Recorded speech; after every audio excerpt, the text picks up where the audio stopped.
Hello everyone, ఈ వీడియోలో మనము ఐస్ క్రీమ్ ఏ విధంగా తయారు చేయాలో చూద్దాము. సో మా పాప అడిగింది ఐస్ క్రీమ్ కావాలనేసి, బయట నుంచి ఎందుకని నేను షేక్తోనే రెడీ చేసి ఇచ్చాను. సో పిల్లలైనా తినొచ్చు, పెద్దలైనా తీసుకోవచ్చు. షేక్ నార్మల్గా ఏ విధంగా చేస్తారో అదే విధంగా చేసేసుకొని, అంటే ఫార్ములా 1 3 స్కూప్స్ తీసుకున్నాను, protein 1 scoop and shake mate 1 scoop, 300 ml water add చేసి షేక్ చేసేసి, తర్వాత నేను ఈ ఐస్ క్రీమ్ కప్స్లో షేక్ అనేది ఈ విధంగా తీసుకున్నాను. సో ఈ కప్స్ అనేవి మీషోలో మనకు ఆర్డర్ చేసుకోవచ్చు, కప్స్ కూడా దొరుకుతాయి.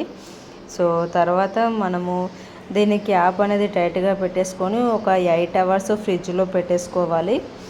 పెట్టేసుకున్న తర్వాత వాటిని తీసిన వెంటనే ఒక ప్లేట్లో వాటర్ పోసి 5 minutes ఉంచిన తర్వాత మనము ఈ కప్స్ అనేవి ఓపెన్ చేయాలి, లేకపోతే అది రాదు, టైట్గా పట్టేసుకుంటుంది.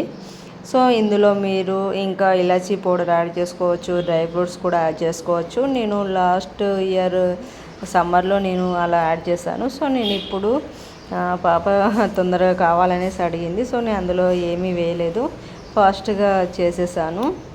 సో ఇది హెల్తీ ఫుడ్ అండ్ హెల్తీగా పిల్లలు తీసుకున్నా కూడా చాలా బాగుంటుంది కదా. సో మీరు కూడా ఈ విధంగా ట్రై చేయొచ్చు. ఇది పిల్లలైనా తినొచ్చు, పెద్దలైనా తీసుకోవచ్చు.